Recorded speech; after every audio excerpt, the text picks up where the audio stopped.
कुङ्कुमचन्दनलेपितलिङ्गं पङ्कजहार सुशोभितलिङ्गं सञ्चितपापविनाशनलिङ्गं तत्प्रणमामि सदाशिवलिङ्गम्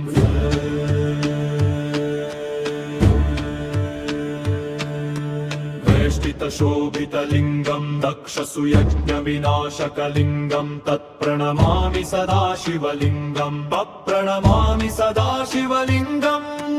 वेष्टितशोभितलिङ्गं दक्षसुयज्ञविनाशकलिङ्गं तत्प्रणमामि सदाशिवलिङ्गं तत्प्रणमामि सदाशिवलिङ्गम्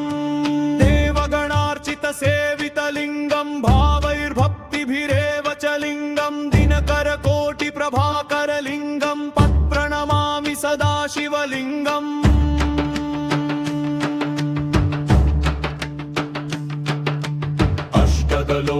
अष्टदलोपरिवेष्टितलिङ्गं सर्वसमुद्भवकारणलिङ्गम् अष्टदरिद्रविनाशितलिङ्गं तत्प्रणमामि सदाशिवलिङ्गं सुरगुरुसुरवरपूजितलिङ्गं सुरवनपुष्पसदार्चितलिङ्गं परात्परं परमात्मकलिङ्गं तत्प्रणमामि सदाशिवलिङ्गम् लिङ्गाष्टकमिदं पुण्यं य पठेत् शिवसन्निधौ शिवलोकमवाप्नोति शिवेन सह